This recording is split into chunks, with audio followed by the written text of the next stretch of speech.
საქართველოს საგარეო უწყება უკრაინაში მყოფ საკუთარ მოქალაქეებს სპეციალური განცხადებით მიმართავს დონეცკის ოლქში საქართველოს საკონსულო დილიდან საგანგებო რეჟიმში მუშაობს.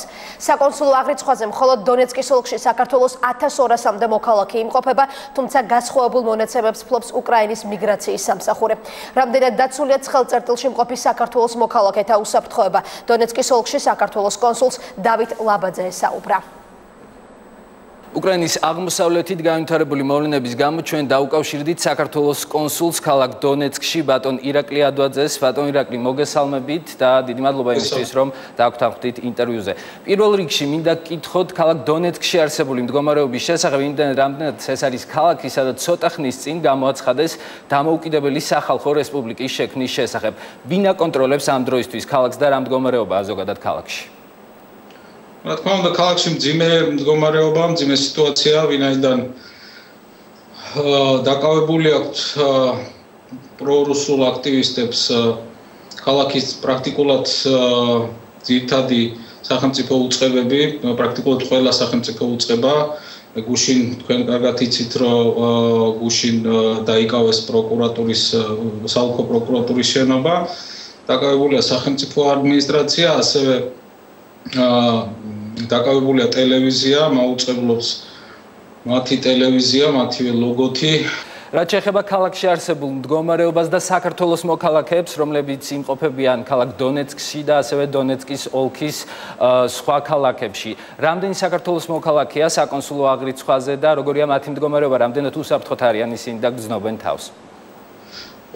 დღეისათვის ქალაქ დონეცკში საქართველოს საკონსულოში აღრიცხვაზე იმყოფება დაახლოებით 1200-მდე საქართველოს მოქალაქე. თუმცა ჩვენ გვაქვს გამოთხოვილი ინფორმაცია უკრაინის მიგრაციის სამსახურიდან, რომლის თანახმადაც 1879 საქართველოს მოქალაქე ცხოვრობს მუდმივად დონეცკის ოლქში და დაახლოებით 200 მოქალაქე არის დროებით მყოფი დონეცკის ოლქის ტერიტორიაზე.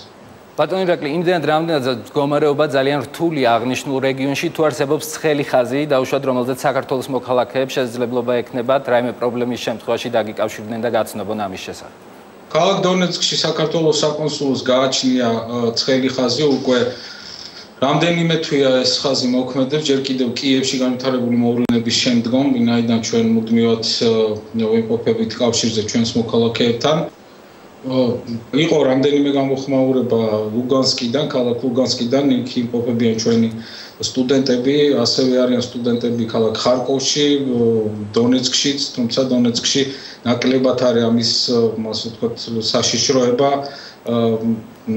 ვინაიდან, შიში მოქალაქეებისა, ვინაიდან მათ იმედი აქვთ, რომ საკონსულო მათ გვერდშია და აქ არიან და ნებისმიერ შემთხვევაში, ნებისმიერ დროს შეუძლიათ მოგვარდონ. რაც შეეხება მდგომარეობას დანარჩენ ქალაქებში, იგივე სლავიანსკში, კრამატორსკში და ასე შემდეგ.